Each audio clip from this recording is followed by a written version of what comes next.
Candy, come here. Come right down front. I got to tell you something.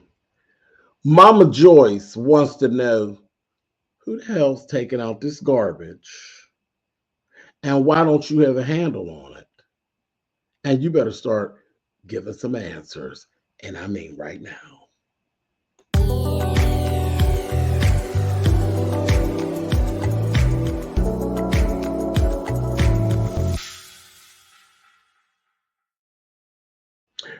Hey guys, thanks so much for clicking on the video.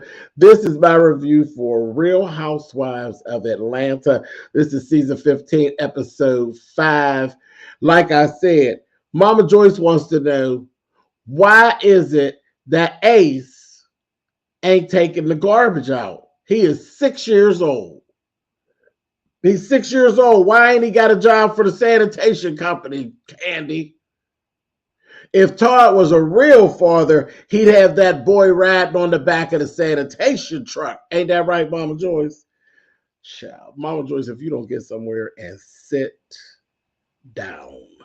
If you don't go sit down, listen, I'm poking fun, but Mama Joyce been out of order. We talked about this already this season, about her behavior, most notably the things that happened at BravoCon.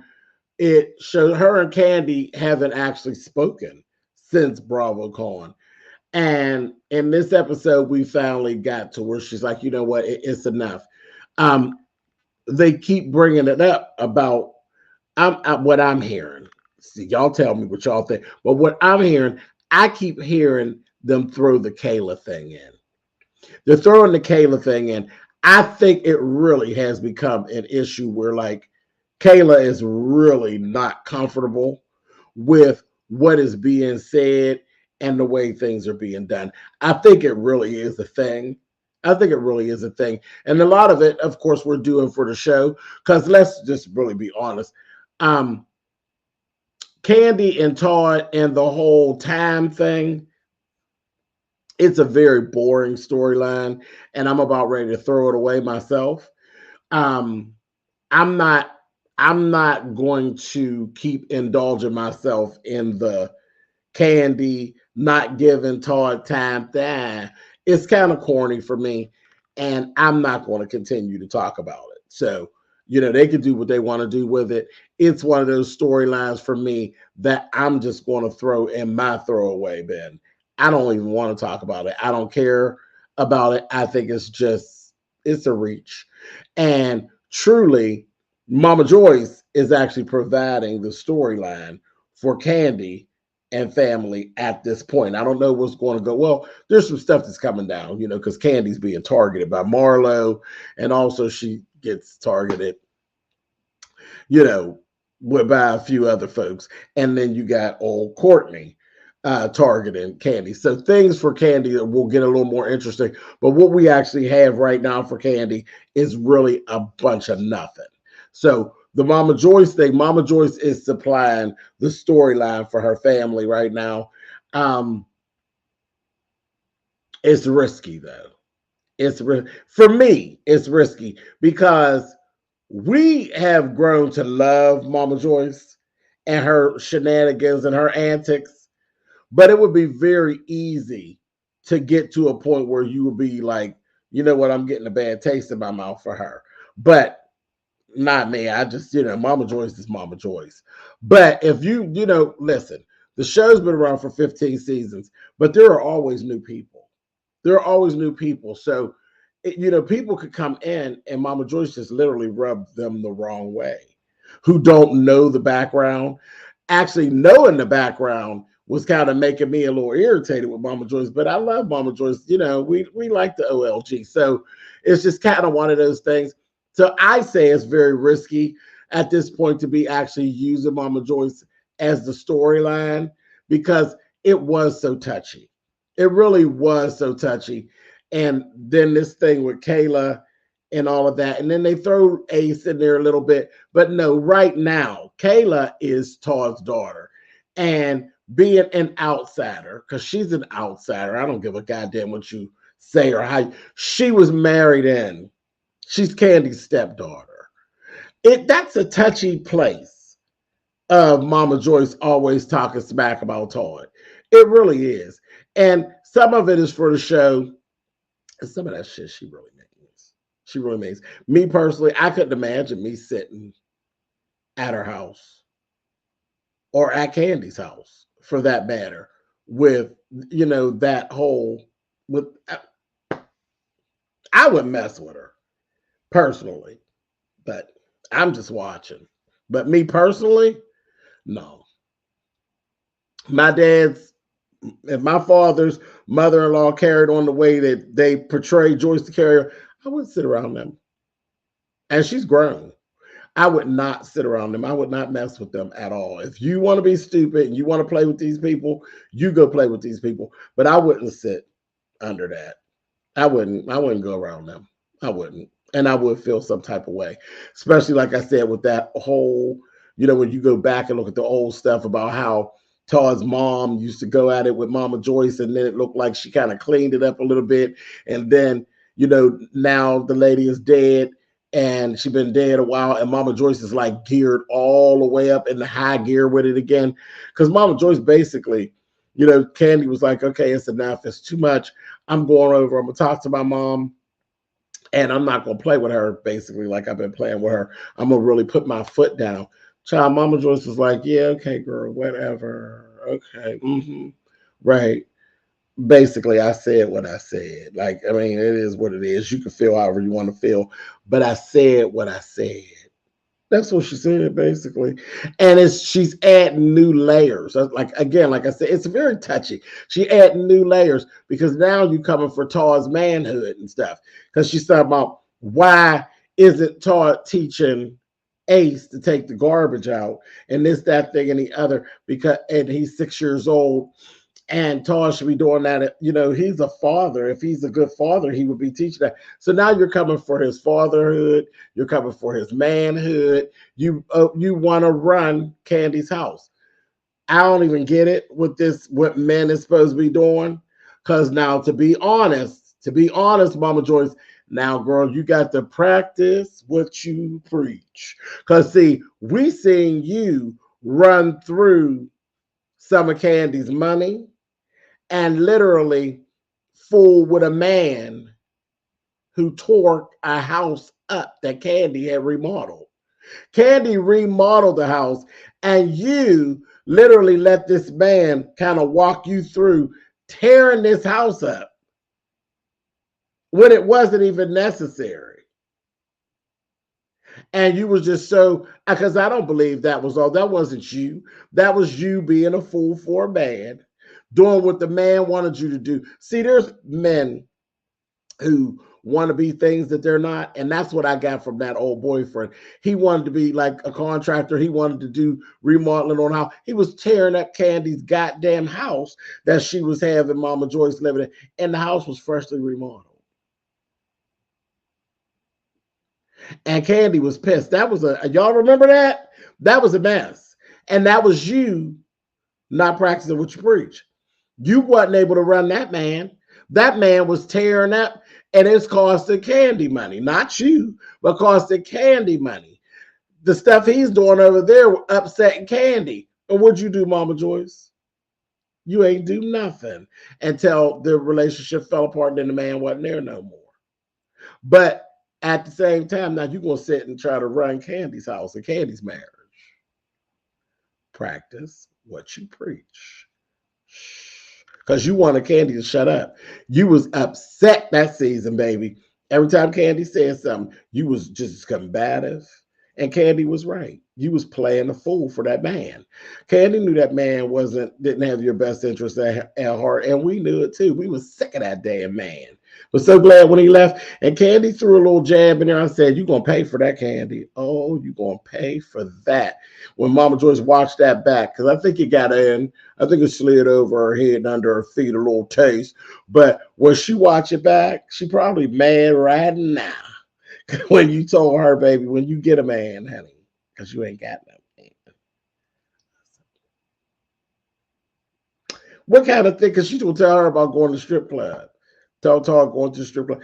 You know, when you married Todd, he was kind of like a mousy kind of man, quiet man. Now he like George Jefferson. Like she said, that now he think he the shit. I said, oh.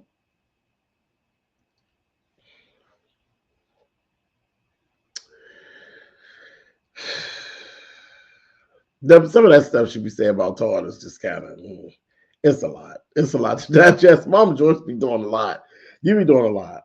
But Candy sure hit Mama Joyce with a 2-piece and hit her in her wig with the biscuit. I said, take Candy. I said, Candy, now you done stretched out.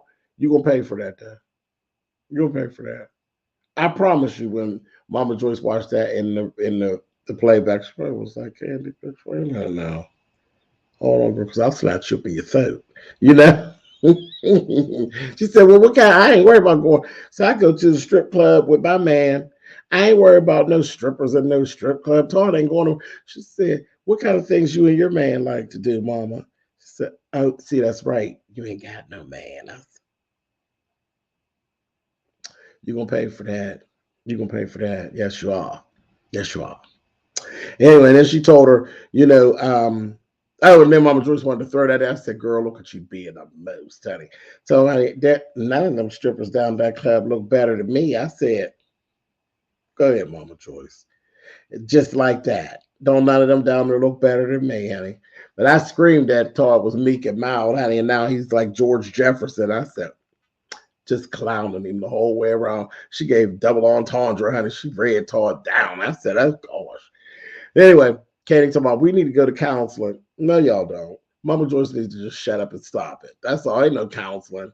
They ain't gonna do it, but y'all gonna be down there fussing. There'll be more footage to make Kayla feel however she gonna feel, and Ace and your little girl, what's her name, Blaze, to feel however they gonna feel when they go back and watch this stuff. Anyway, so that's that. Like I said, at this point of the game, Mama Joyce is providing the storyline for the family. I'll be glad when we get through it so we can move on, because it's really a little too touchy. It really is a little too touchy, and this could really go left. But anyway, and again, tired of the whole Todd and Candy. You're not giving me your undivided attention. That's just corny, and it's not really working for me. Let's talk about Monyetta. Monyetta is in between a rock and a hard place. See, because Monyetta is friends with Kenya. Yet Kenya ditched the whole thing. We talked about it last week. Kenya's mad. She got mad at everybody. But then she really was mad with Monyetta, because Monyetta, she basically, like I said, she's friends with Kenya. She knows that Kenya's trying to surprise them with her performance at the game the next day. And she's not telling it. And the girls are like, well, where's the whole plan? Like, what is the plan that's going on? And then the whole bagging at the door thing, Monyetta wasn't with it. She didn't like it. Everybody else was pretty much in on it. Monyetta was not. Monyetta caught Kenya's wrath, though. Because Kenya talks to Monyetta like she's a child. So Monyetta, first thing, you need to really get that in order, because she talked to you like you are her underling. She talking to you like she talked to those other employees that she got, which it ain't no good look. But Monyetta was catching hell from Kenya.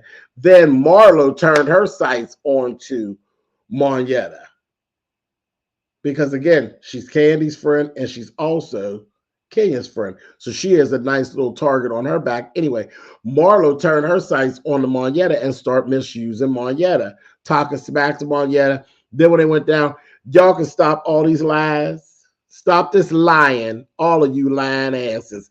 You very much did try to slam that door in Monyetta's face, Marlo. We watched you do it.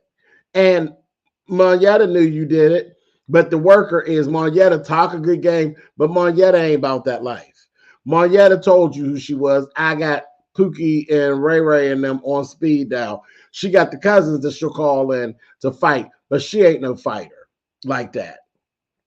But she know, like we know, She did very much try to slam that door in her face, but that door actually had one of those E's on it.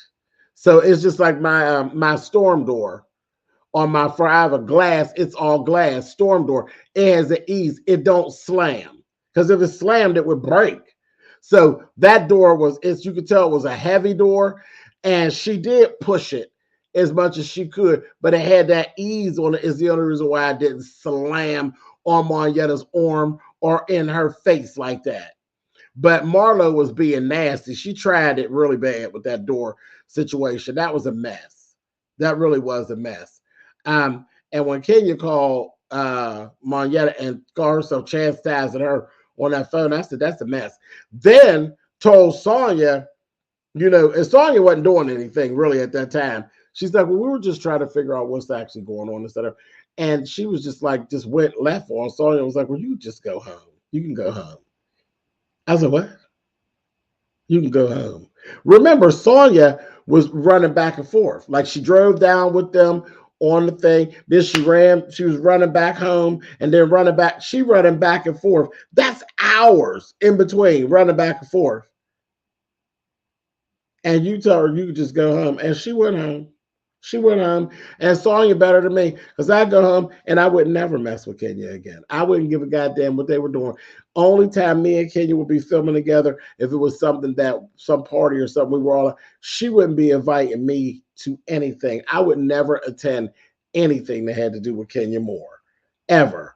How dare, I couldn't even imagine nobody inviting me nowhere and then uninviting me when I'm hours away from home, or trying to show out on me like that when I'm hours away from my girl. No, I may not. Like Sonya did right. Sonya did right with the whole not making a whole scene, but packing up her things and hitting it. To hell with you. To hell with you. And it would be to hell with you to the dirt. To the dirt. You would never get the chance to throw no stuff like that in my face. I was like, oh, girl, ain't no way. Ain't no way.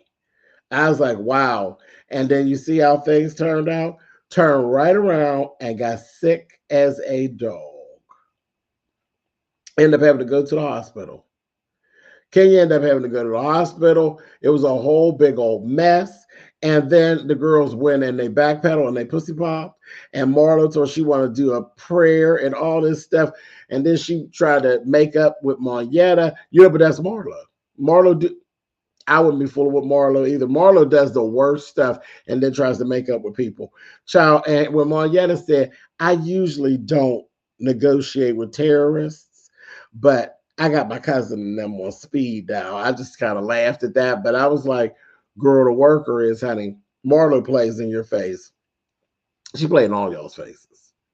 Because she do it in a minute. Make up with you and be doing something else to you before you even digest that y'all made up. That's a mess. That is a whole mess.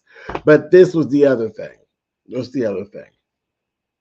So Kenya got sick. Everybody went on home. They ended up going home the next day. Didn't go to the game and all that. So it was like a big missed opportunity for her to actually promote her business and all that. She didn't get to perform or any of that. But Kenya, you're a businesswoman. You're smart. Monyetta is your friend. Monyetta is your friend. You have money. You have money. So here, instead of just missing out on a whole opportunity, you had an outfit made and all of that. Why didn't you just give Monyetta your outfit and pay Monyetta to go and dance, do the dance in your absence?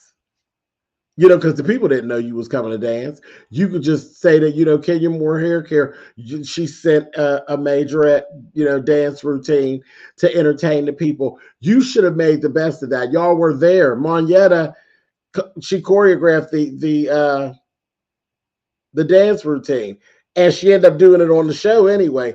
And surely, no shade, sweetheart, but you know that Monyetta could do the dance better than you. Why did you not just pay her? Because you didn't need to pay her because she's a professional dancer.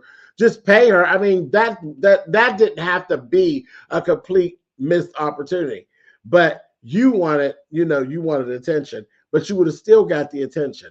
This way, you kind of will probably never be invited back. Yeah, people get it about COVID and all that stuff, but I'm sure they felt kind of bad because you were like a special guest that just didn't show up. You didn't show up. You could have gave the, Kenya Moore couldn't be here, but she sent Monyetta Shaw and had Monyetta turn that mother out with that outfit. She could have wore the outfit. She could have wore the outfit, or I'm sure she got something else she could have wore. I would have done it. I would have just cut Miss Monyetta a check and had her, hook it up and do it. It would have been good for you and good for Monyetta, but I guess you didn't want to stick Monyetta in your spotlight. Huh, Kenya? See, that's so very Kenya Moore. Anyway, gone, blown away with the wind, fabulous, or whatever the hell your song is. Anyway, moving on. But I didn't feel like that had to be a completely missed opportunity. That seemed kind of silly to me. But anyway, that was that. So let's go on over to this whole thing. Once they're back home and everything's going, you get Sheree and Drew. Drew done been sick and been in the hospital because she had the flu and all that. But Kenya invite them out and don't realize they get ready to get into it, baby. They gets into it because Drew then went and did an interview. Drew, you are messy. You are messy, and then you cry about things, but you bring the drama to yourself. And you went on and did an interview, and you flat out lied and told people that whenever went onto an internet interview and told the people whenever Sheree gave you all She by Sheree pieces at the reunion that she took them back. She took everything back. And that actually wasn't a story. Once y'all actually got to talking, you and Sheree, and she confronted you with it, you come back and you basically had put 20 on 10. And then you're going to backpedal. I just sat there and looked at her. I was like, you know what? This is why folks don't fool with you, Drew. You messy. You are messy. And then you always cry like you ain't did nothing. You tried to walk that back. No, you flat out told a nasty piece of lie. That's an old nasty piece of lie. Trying to make Sheree look bad. That was shady as heck. And Sheree was absolutely correct in this. She should have cussed your ass out. Anyway, but that was it. And that was all. Truly, like I said, if it not been for Mama Joyce, this episode would have been a bust. I said it. Anyway, listen, we're going to get back on track. They're going to retarget Candy and we're going to get some things moving. And hopefully we'll get the Mama Joyce thing tied up, put a bow on it, put it away. But if there was no Mama Joyce, baby, this episode would have been a bust. Anyway, I'll catch y'all next week. Later. Bye.